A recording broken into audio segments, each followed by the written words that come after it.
बिस्मिल्लाहिर्रहमानिर्रहीम। तमाम पाकिस्तानी ये बात जानते हैं कि भारत पिछले 20 बरस से खुसूसी तौर पर पाकिस्तान के मुख्तलिफ सूबों में खूंरेज दहशतगर्दी करवा रहा है। मशरक़ी पाकिस्तान को हम भूले नहीं हैं कि जब 1971 में मुक्ति बाहिनी की एक दहशतगर्द तंजीम बनाई गई और 2.5 लाख से ज़्यादा मुसल्लह दहशतगर्दों को तैयार करके पाकिस्तान के खिलाफ बाकायदा जंग करवाई गई, और फिर जब पाकिस्तान आर्मी उसमें उलझ गई तो फिर भारतीय फौज ने दाखिल होकर मशरक़ी पाकिस्तान पर कब्जा कर लिया। इनकी हिकमत अमली यही है, क्योंकि हमें एक कमीना दुश्मन मिला है, वो मैदान जंग में आमने सामने जंग नहीं कर सकता। जंग उसी सूरत में करता है कि जब हमारे अंदर दहशतगर्द हो, उसको 50 और 1 की बर्तरी हासिल हो। जैसे जनरल मानिक शॉ ने कहा था कि पाक फौज के पास कोई चांस ही नहीं था लड़ने का, कि वो अपने मरकज से 1000 मील दूर थी और 50 और 1 का रेशो था ताकत के तवाजुन के हवाले से, और पाकिस्तान आर्मी को घेरा जा चुका था। भारत के पास तैयारी के लिए 1 साल था। ये सब कुछ खुद जनरल मानिक शॉ ने कहा। तो उसने कहा पाकिस्तान आर्मी बड़ी बेजिगरी से लड़ी, fought very gallantly, but it had no chance. मशरक़ी पाकिस्तान में उन्होंने ये हिकमत अमली इख्तियार की। जैसे कहा कमीना दुश्मन है, मैदान जंग में सामने नहीं आता, मक्कारी, अय्यारी, दहशतगर्दी और गद्दारियों के जरिए वो मैदान जंग में जीतता है, फिर क्लेम करता है कि हमने बड़ी डिसाइसिव विक्ट्री हासिल की। तो पिछले 20 बरस से, तकरीबन 2004 से, आप जानते हैं कि पूरे पाकिस्तान में जब इन्होंने तहरीक तालिबान पाकिस्तान जहन्नुम के कुत्ते खवारिज तैयार किए, तो उस वक्त से लेकर आज तक इन टीटीपी के हाथों 1 लाख पाकिस्तानी शहीद हो चुके हैं। पूरे पाकिस्तान में आज भी खूंरेज जंग जारी है, और हमारे हवाई अड्डों पे हमारे एपीएस के स्कूल के बच्चे ज़िबा हुए, हवाई अड्डों पे ऑफिसर्स जनरल शहीद किए गए, अफसरों, जवानों, औरतों, बच्चों, पुलिस। पाकिस्तान का कोई शोबा, कोई सूबा ऐसा नहीं है जिसने ये दहशतगर्दी ना देखी हो। और अफगानिस्तान में उनको बेस मिला हुआ था, चूंकि अमेरिकन ऑक्यूपेशन थी, अमेरिकन थे वहां पे, उनके साथ इंडियंस थे, तो उनको एक बेस एरिया मिल गया। और यही सब कुछ इन्होंने बलूचिस्तान लिबरेशन आर्मी के हवाले से किया। तो 20 साल का उनको एक मौका मिल गया बीएलए को तैयार करने का, उनको इक्विप करने का, सामान देने का, फंडिंग करने का। जिस तरह टीटीपी को सपोर्ट करते रहे, वैसे बीएलए को कर रहे हैं। इसी तरह किसी हद तक ये सिंध लिबरेशन आर्मी को सिंध में सपोर्ट करते हैं, जो रेलवे लाइन की पटरियों पर बम लगाती रहती है। और एक एलिमेंट इन्होंने गिलगित बल्तिस्तान में तैयार किया है, कि जो पिछले दिनों भी आपने देखा है कि जो बगावत कर रहा था पाकिस्तान के खिलाफ और भारत से मदद तलब कर रहा था।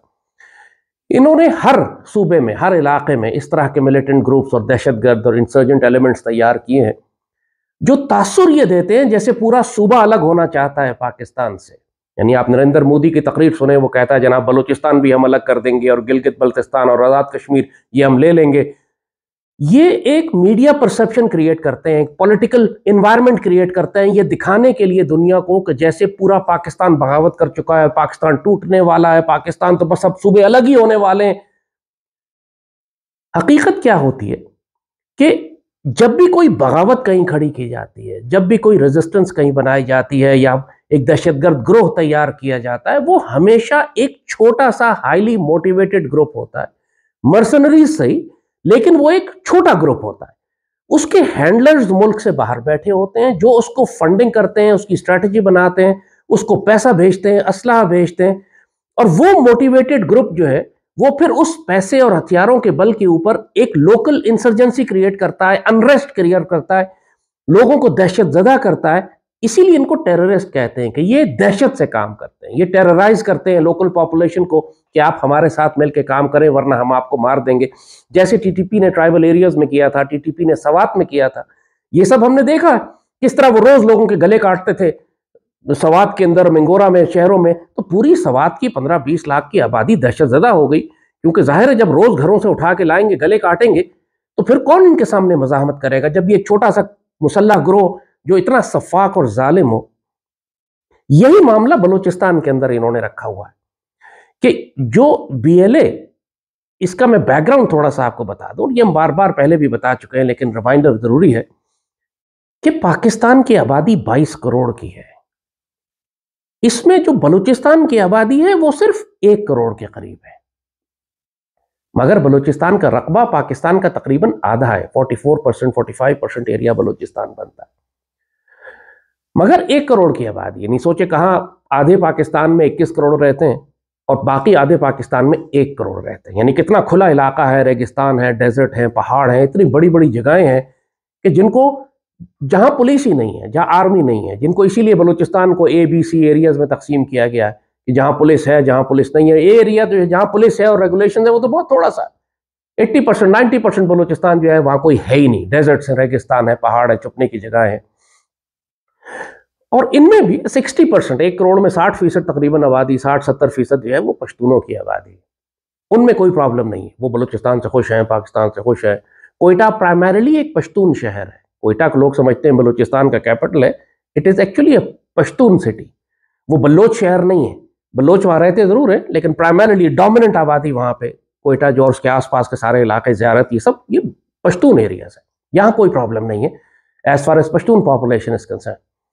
और जो साउथ में सिर्फ थोड़ा सा जो बेल्ट आपकी बंदी कल्लात से नीचे आप आइए और साउथ के समुंदर के साथ साथ, और जो आपका सुई का एरिया है थोड़ा सा, और थोड़ा आपका मरी ट्राइब्स का एरिया है, थोड़ा मेंगल का एरिया है, बुकटी का एरिया, और थोड़ा सा, और कुछ ट्राइब्स के अंदर ये प्रॉब्लम है जो बहुत अरसे से चली आ रही है, आज की नहीं है, बहुत पुरानी प्रॉब्लम है। उसका बैकग्राउंड थोड़ा सा हम देंगे आपको। और मिल मिला के अगर आप टोटल मिलिटेंट्स की तादाद बलूचिस्तान में देखें तो ये 5000 से ज्यादा नहीं है। 5000 यानी आप सोचिए 22 करोड़ पाकिस्तानी है, 1 करोड़ बलूचिस्तान की आबादी है, उसमें 40 लाख बल्लोच है, 99% बल्लोच पाकिस्तान के साथ है। सिर्फ छोटे से कुछ ट्राइब्स और उनके लीडर्स हैं जो बाहर बैठे हुए मुल्क से बदमाशी कर रहे हैं। जैसे कहा कि वो एलिमेंट्स हैं कि जो हॉस्टाइल सीक्रेट सर्विसेज जिनको इस्तेमाल कर रही है फंडिंग से, इक्विपमेंट से, पैसे से, और उन्होंने कुछ एलिमेंट्स खरीदे, इस्तेमाल किए हैं पाकिस्तान के, जैसे कहा 4-5 हज़ार मिलिटेंट्स हैं। मगर वो मिलिटेंट्स चूंकि बिखरे हुए हैं, डिसऑर्गेनाइज्ड हैं, 20 यानी डिसेंट्रलाइज्ड है, 20-20, 50-50 के ग्रुप्स में पूरे इतने बड़े बलूचिस्तान में फैले हैं, तो उनको ह्यूमन इंटेलिजेंस के बगैर तलाश करना बड़ा मुश्किल होता है। वो आते हैं, रात को ट्रैवल करते हैं, लंबा सफर करते हैं, एम्बुश करते हैं और निकल जाते हैं। So it's a difficult war, yes, लेकिन इनमें इतनी कैपेसिटी नहीं है कि ये बलूचिस्तान तोड़कर अलग कर दें या पाक फौज को शिकस्त दे दें या बलूचिस्तान आजाद करा लें। ये एक फसाद क्रिएट कर सकते हैं, एक अनार्की क्रिएट कर सकते हैं और दहशत फैला सकते हैं। यस, दहशत ये फैला रहे हैं। और उसकी मिसाल आपको हम दें कि पिछले कई साल में, 15-20 साल के अंदर, इन्होंने पूरे बलूचिस्तान से हजारों की तादाद में उन गैर बलूची सेटलर्स जो सिंध से आए थे, पंजाब से आए थे, आज़ाद कश्मीर से आए थे, गिलगित बल्तिस्तान से, सूबे सरहद से आए थे, उन सबको कत्ल करना शुरू कर दिया। जाहिर है, चाहे यूनिवर्सिटी के प्रोफेसर हों, वाइस चांसलर्स हों, टीचर्स हों, डॉक्टर्स हों, सरकारी मुलाजिम हों, आप जब ट्रेडर्स हों, ताजिर हों, आप जब टारगेट किलिंग शुरू करते हैं, शनाख्ती कार्ड देख देख के, बसों से उतार के देखते हैं कि ये पंजाब का डोमिसाइल है, इसका शनाख्ती कार्ड है, सिंध का है, आज़ाद कश्मीर का है, उसको सर में गोली मारते हैं। जब आप ये दहशत फैलाना शुरू करते हैं तो फिर लोग माइग्रेट करना शुरू कर देते हैं सूबे से।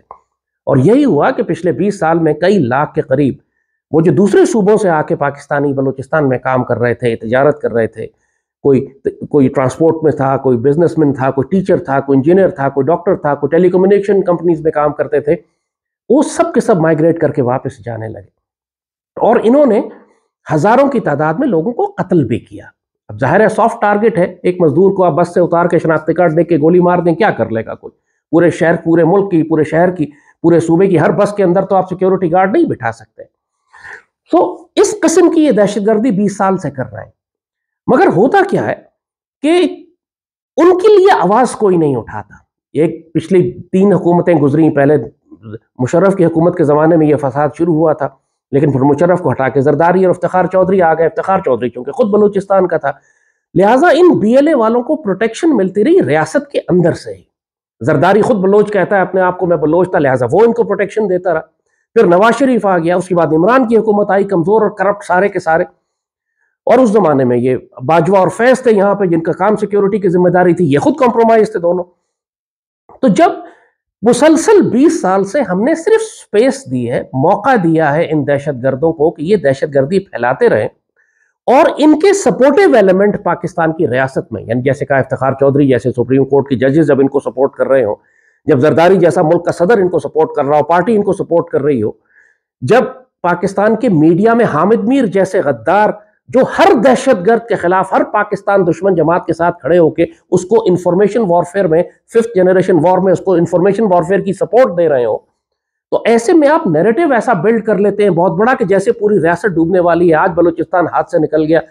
हामिद मीर ने यह काम जब वजीरिस्तान ऑपरेशन शुरू हुआ उस वक्त भी उसने यही किया था कि पाकिस्तान आर्मी तो अपने लोगों को मार रही है और पाकिस्तान आर्मी तो दहशतगर्दों की तरफ जाती नहीं। इसने उसामा बिन लादेन के मामले पे भी किया था कि जब अमेरिकन हमला करने जा रहे थे अफगानिस्तान पे तो हामिद मीर ने खबर ब्रेक की थी कि उसामा ने कहा है कि मेरे पास एटमी हथियार है और जाहिर है इसका मतलब है कि पाकिस्तान ने दिए हैं, लिहाजा हमला पहले पाकिस्तान पर किया जाए। यानी आज कोई पाकिस्तान में दहशतगर्दी हो रही है उसके पीछे आपको हामिद मीर मिलेगा। एक ऐसा नापाक जलील आदमी है ये, इसका बाप गद्दार था मशरकी पाकिस्तान तोड़ने में, इसीलिए इसको लेकर जाया गया मशरकी पाकिस्तान, ईस्ट पाकिस्तान में, बांग्लादेश में। हसीना वाजिद ने, शेख मुजीब की बेटी ने इसको बुला के सारे रॉ के और मुक्ति बानी के दहशतगर्दों के दरमियान खड़े होकर हामिद मीर को मेडल पहनाया कि तुमने और तुम्हारे खानदान ने, तुम्हारे बाप ने हमारी बड़ी मदद की। तो होता यही है कि एक छोटा सा ग्रुप होता है। एक मीडिया में कुछ एलिमेंट्स आपको मिलेंगे, SAFMA, South Asia free media association, ये कमीनों का एक गैंग है जो इंडिया फंडेड है। दूसरा, आपको पाकिस्तान की जुडिशरी में, पॉलिटिशियंस में ऐसे लोग मिलेंगे एलिमेंट्स जो उनको सपोर्ट कर रहे हैं, जो आज इमरान खान और PTI fully funded, fully support कर रही है दहशतगर्दों को, चूंकि वो रियासत के खिलाफ है, चूंकि आर्मी के खिलाफ है। लिहाजा उनका सारा सोशल मीडिया एक तूफान खड़ा करता है। जैसे वो औरत मारंग बलोच अभी इस्लामाबाद आई, एक ड्रामा बनाया हुआ है पूरी दुनिया में कि जैसे मजलूमों, बलोच मजलूम है, उन पर जुल्म हो रहा है।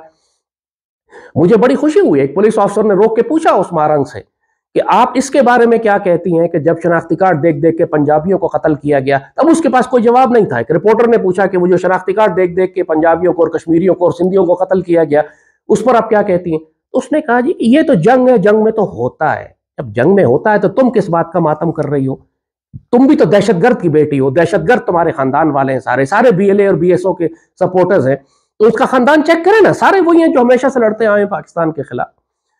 तो तुमको तो कोयटा से इस्लामाबाद तक किसी ने हाथ नहीं लगाया, क्योंकि पाकिस्तान आर्मी और पाकिस्तान की रियासत का अलमिया ये है, मैं कहूंगा एक तरह से अलमिया है ये, कि हम इखलाकी तौर पर इतने पाबंद हैं कि हम कभी इस तरीके से औरतों को, बच्चों को कत्ल नहीं करते जैसे आप इस्राएली आर्मी को देख रहे हैं गजा में, या भारतीय फौज को देख रहे हैं आप कश्मीर में।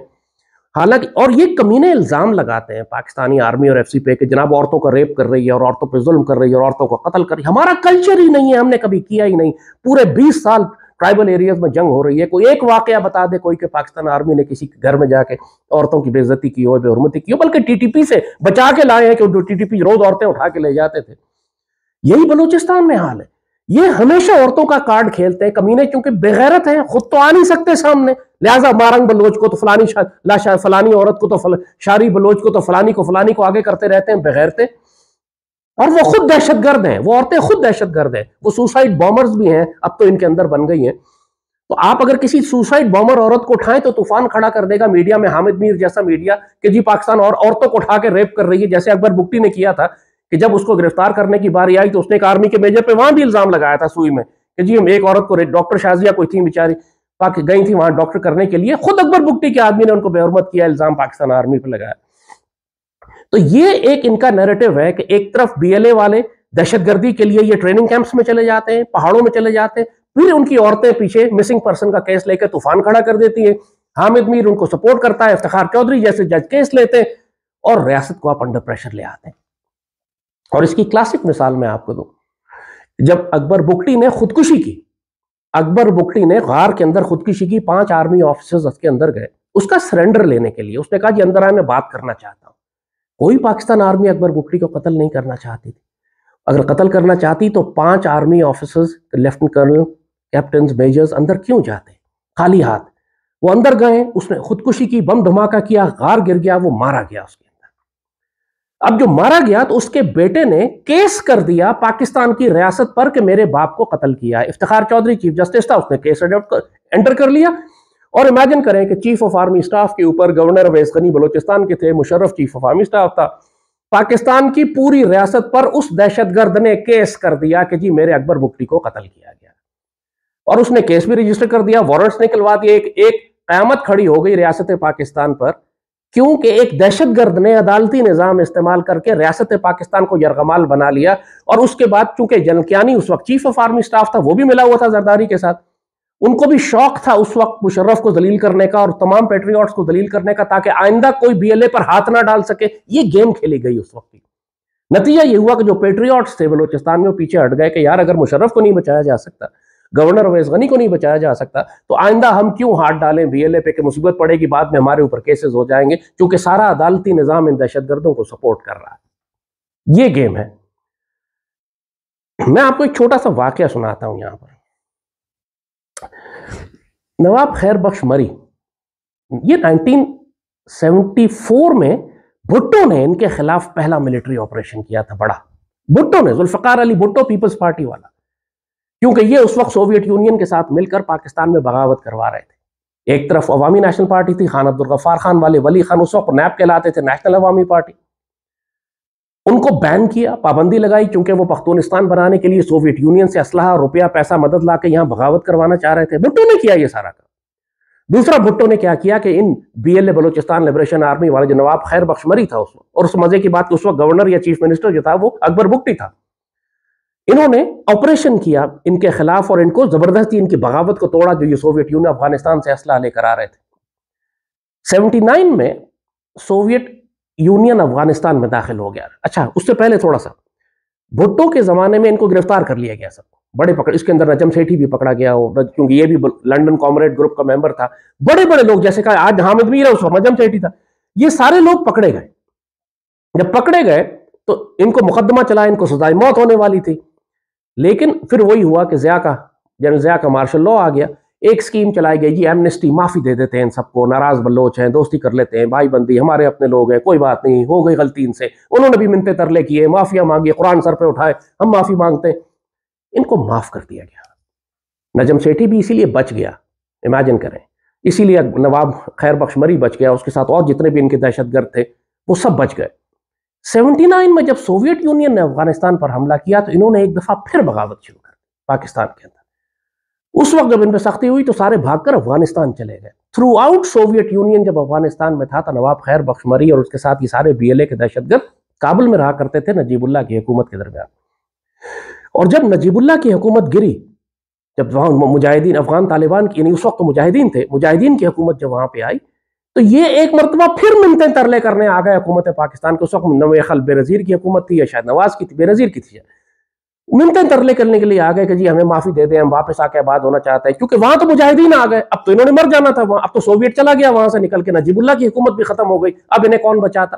फिर मिन्नतें तरले करके, और इमेजिन करें, रियासत पाकिस्तान ने हेलीकॉप्टर भेज के उन सबको उठाया और पाकिस्तान में लाकर दोबारा से इनको डेरा बुगटी में और सुई में और मरी में आबाद कर दिया इनको।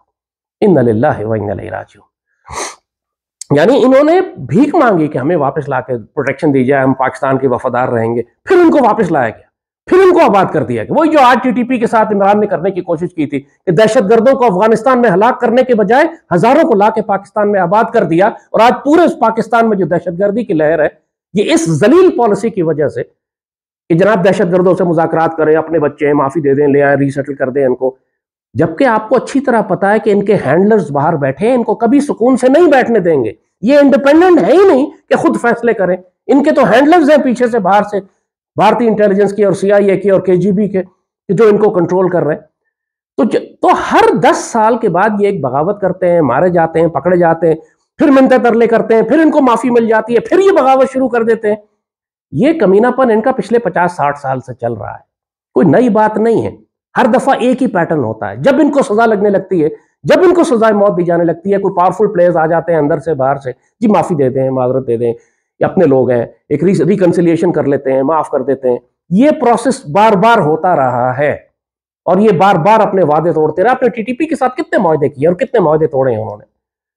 तो ये इन दहशतगर्दों की प्रॉब्लम है। रियासत पाकिस्तान के अलमिया यही है, मैं कहता हूं कि इतनी नरम है, इतनी रहम करती है दहशतगर्दों पे, इसके अपने अवाम पे फिर जुल्म करना शुरू कर देती है जब आप इन दहशतगर्दों को माफ करना शुरू कर देते हैं इस तरीके से। तो नवाब खैर बख्श मरी का पोता है, कोही मरी उसका नाम है, बड़ा अच्छा सा नौजवान है, पाकिस्तानी है, अच्छा है, कराची में वो फोटोग्राफी का काम करता है, बड़ा मशहूर फोटोग्राफर है कोही मरी, यंग मैन। बहुत अरसा पहले एक महफिल में मेरी उससे मुलाकात हुई, तो मैंने पूछा कि तुम्हारे खानदान का क्या हाल है, तुम लोग पाकिस्तान के साथ, तुम्हारे दादा तो मशहूर हैं पाकिस्तान के साथ जंग करने में। तो बड़ा दुखी था, अफसोस से कहता है कि हमारे दादा ने मरवा दिया हमें।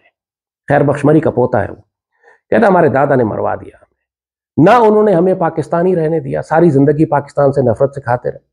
हमें इजाजत नहीं थी कि घर में उर्दू बोलें, हमें अंग्रेजी बोलते थे या बलोची बोलते थे। मगर उनमें यह सलाहियत भी नहीं थी कि कोई क़यादत दे सकते, अपने अवाम को एजुकेट करते, कोई तालीम हासिल करते, कुछ अपने आप को ऑर्गेनाइज करते कि हम बलूचिस्तान आज़ाद करवा लें। ना तो हम बलूचिस्तान आज़ाद करवा सके, ना हम पाकिस्तानी बन सके। हम तो दोनों तरफ से बेड़ा गर्क हो गया। अफसोस करता था कि हमारे दादा ने मरवा दिया हमें।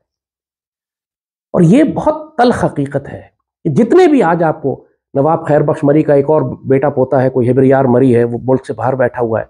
बरामदाद बुगटी है, बुगटी खान, वो अकबर बुगटी का कोई रिश्तेदार है, वो बाहर बैठा हुआ है। पलाश मरी था, उससे पहले वो मारा गया कि आपस की लड़ाई में।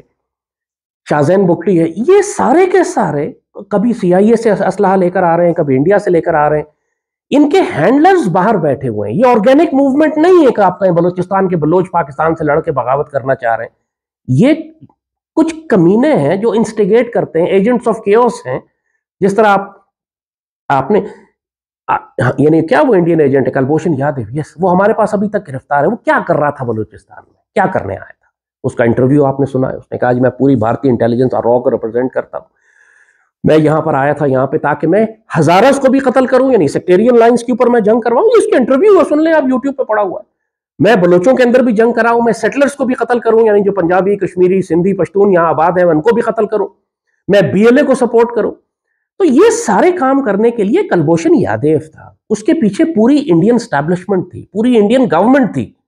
ये कोई इतना दम नहीं है बालाच मरी में या हिब्रियार मरी में या बरामदाद बुगटी में या मैंगल में, मैंगल के भाई में या मरी में या अकबर बुगटी के खानदान में कि अपने तप्पड़ पे खड़े हो जाएं और पाकिस्तान के खिलाफ जंग करके आजादी हासिल कर लें।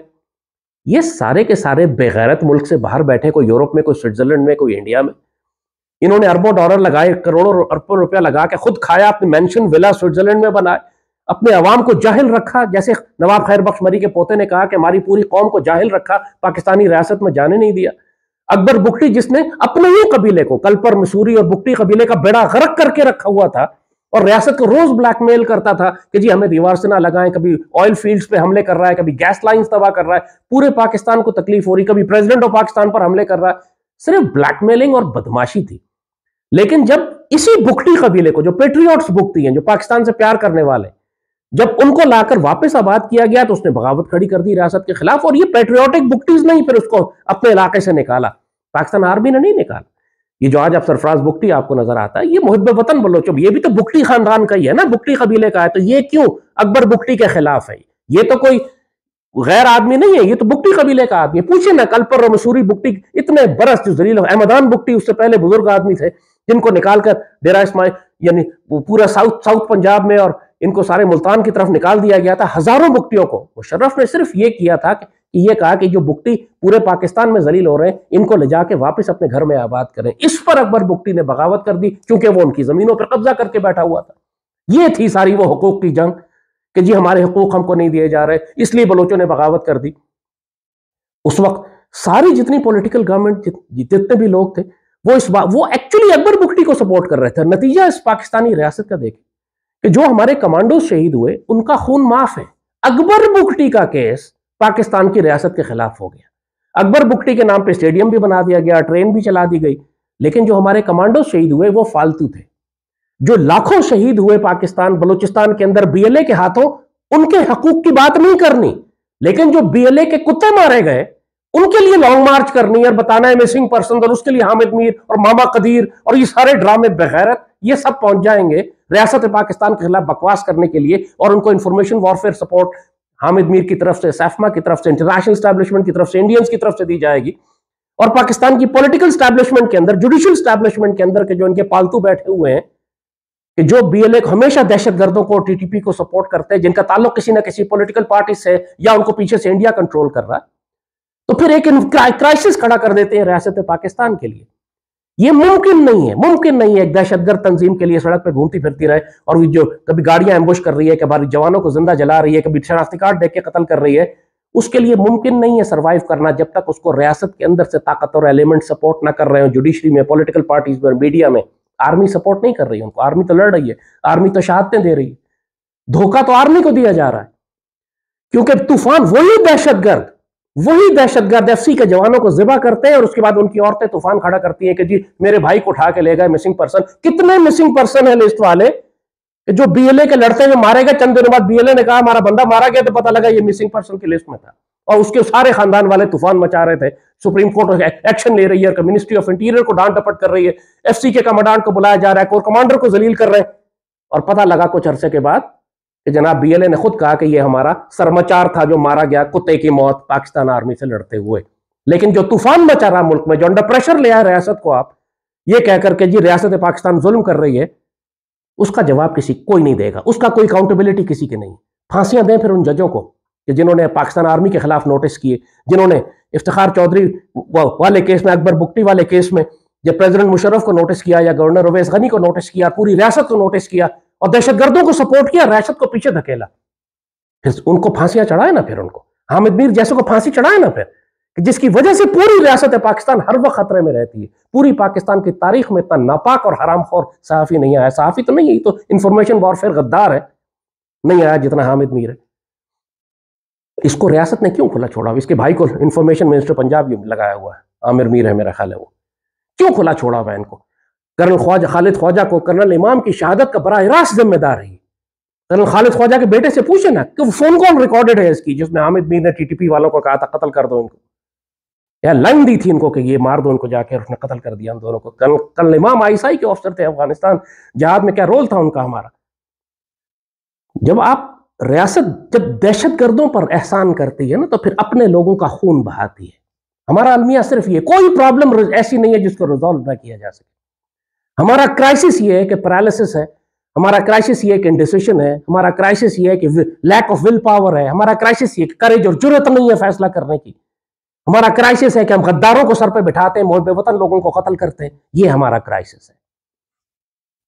जो अगर शनाख्ती कार्ड देख देख के जिस तरह ये बीएलए वाले कत्ल करते हैं, ये सारे जो आए थे बलूचिस्तान से, अगर इनका शनाख्ती कार्ड देख के इनको हम कत्ल कर देते यहाँ पे, फिर क्या होता? क्या ये तो वो जो कहा था उस औरत ने कि जी जंग है, जंग में तो ये होता ही है, तो होता है तो फिर तुम भी मरोगे इसी जंग में।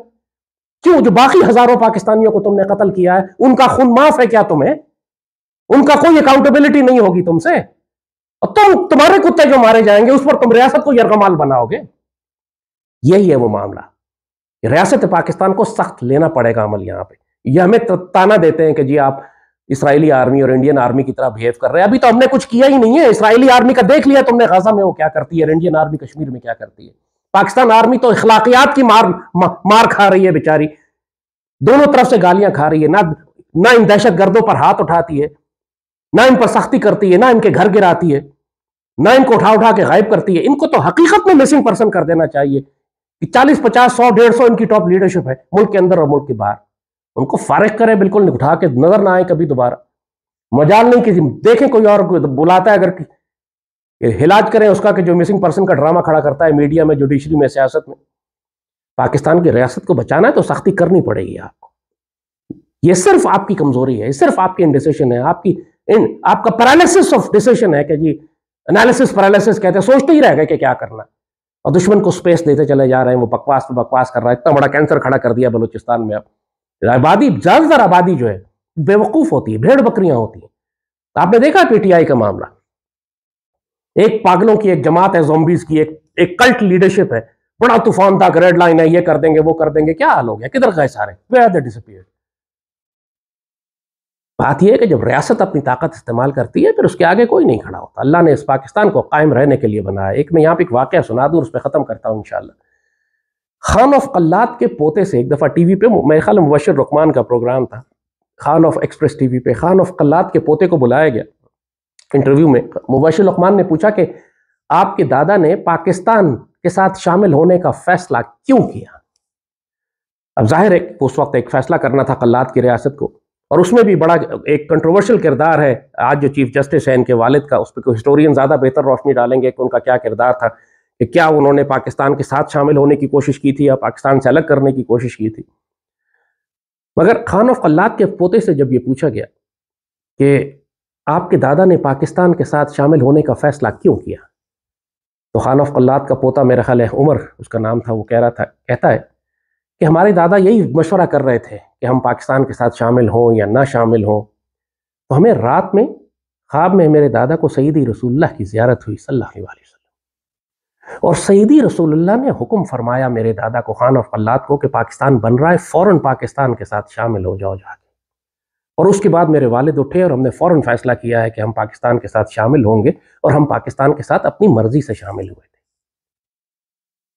अल्लाहुम्मा सल्ली व सल्लम मुबारिक अला सय्यदना मुहम्मद व अला आलिहि व सहबिहि वसल्लम। तो ये जो ड्रामा आज बकवास कर रहे हैं कि पाकिस्तान की रियासत ने ज़बरदस्ती बलूचिस्तान पर कब्जा कर लिया और फ़ौज भेजी गई और ये हुआ और वो हुआ, आप खान ऑफ कल्लात के पोते का सिर्फ इंटरव्यू सुन लें।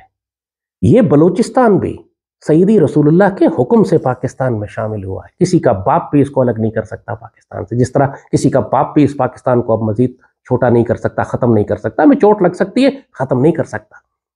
कायदे आज़म ने जो कहा था, this Pakistan is a fait accompli, it can never be undone.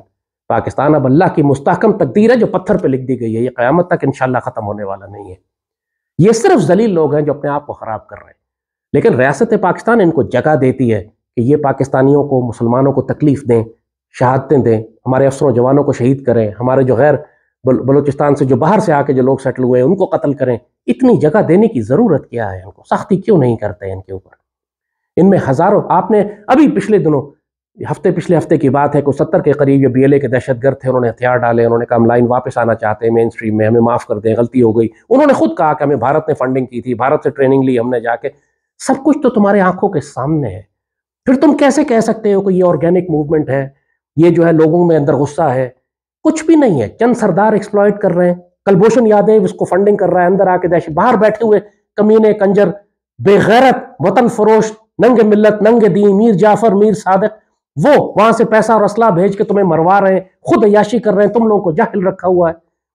अगर ये बात भी समझ में नहीं आती कुछ लोगों को, और फिर पाकिस्तान के मीडिया में जैसे कहा जो एलिमेंट्स हैं, हामिद मीर जैसे, इफ्तिखार चौधरी जैसे, पाकिस्तान की पॉलिटिक्स में जरदारी जैसे, नवाज शरीफ जैसे, इमरान जैसे, आप इन सारों को जब स्पेस देंगे, इन सारों को इजाजत देंगे कि अपनी मर्जी से पॉलिसीज बनाते रहे, पाकिस्तान का बेड़ा गर्क करते रहे, जैसे सारी दहशतगर्दी इस वक्त पाकिस्तान में हो रही है इमरान की वजह से, जिस TTP को हमने खत्म कर दिया था, इन्होंने अफगानिस्तान से वापस लाके पाकिस्तान में आबाद कर दिया। BLA पुरानी चल रही है, BLA को कभी हमने ठीक से हैंडल ही नहीं किया। तो ये मामला को इतने बड़े नहीं है कि हैंडल ना हो सके। आपको इकोनॉमिक डेवलपमेंट करनी है बलूचिस्तान में, लोगों को जॉब्स दें, लोगों को काम दें, उनको तालीम दें, उनको एजुकेशन। लेकिन हमारी यूनिवर्सिटीज के अंदर भी तो प्रॉब्लम आ रही है ना। आप पाकिस्तान की सारी यूनिवर्सिटीज उठा लें, कायदे आज़म यूनिवर्सिटी इस्लामाबाद से लेकर लम्स तक उठा लें, सारा एजुकेटेड क्लास जो हमारे बच्चों की, जब दूसरे सूबों से भी आके भी यहाँ बलूचिस्तान से आके ये तालीम लेते हैं, ये सब के सब सेपरेटिस्ट माइंडसेट, इनके जहनों के अंदर जहर घोला जा रहा है। असातिज़ा ऐसे बैठे हुए हैं जो ये परवेज हुदबई जैसे, जो ये लेक्चर देते हैं कि पाकिस्तान गलत बन गया था, बनना ही नहीं चाहिए, पाकिस्तान ने बलूचिस्तान पर जुल्म कर दिया। हामिद मीर जैसों को बुलाया जाता है लेक्चर देने के लिए, वो जहन साजी करते हैं, जहर घोलते रहते हैं। आपकी यूनिवर्सिटियों में जो नौजवान लड़के निकल रहे हैं, उनको बिल्कुल ही आइडियोलॉजी से, कभी बसंत मनाई जाती है, होली मनाई जाती है, ये ज्यादा हिंदू है मुसलमान और पाकिस्तानी होने के बजाय।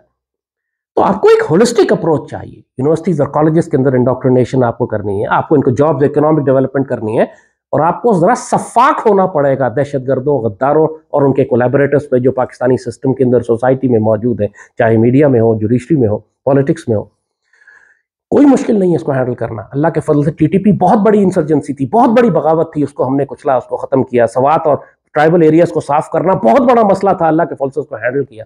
Balochistan is not an issue, आराम से मैनेज हो सकता है, लेकिन रियासत को सख्ती करनी पड़ेगी। जहां सख्ती करने की जरूरत है वहां सख्ती करें, जहां गद्दारों के सर उतारने हैं सर उतारे, जहां इकोनॉमिक डेवलपमेंट करनी है, जहां माफी देनी है, जहां पे लोगों को, और फिर भारत के साथ वही करें जो वो आपके साथ कर रहा है। जब तक कि आप उसके अंदर ये बगावतें बर्पा नहीं करेंगे, जब तक कि उसका खून उसके अंदर नहीं बहेगा। फैक्ट है अपनी जगह पे।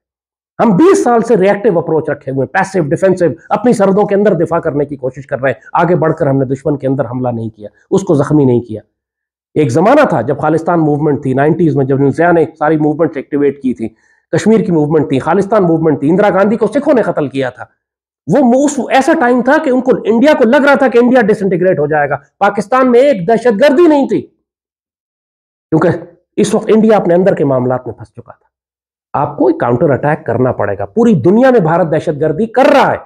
कनाडा और अमेरिका के केस सुना है आपने, पूरी दुनिया से अमेरिका के ताल्लुकात खराब हो गए कि दुनिया के हर मुल्क में जाकर ये लोगों को कत्ल कर रहे हैं, दहशतगर्दी कर रहे हैं। आपके पास तो केस मौजूद है कि आप खुलकर कहें कि इंडिया जो कर रहा है, फिर पाकिस्तान भी इंडिया के खिलाफ कार्रवाई करेगा और हम जवाब देंगे। किसी के बाप की जरूरत नहीं है आपको रोक सके। आपको रोकता है तो आपका अपना खौफ रोकता है।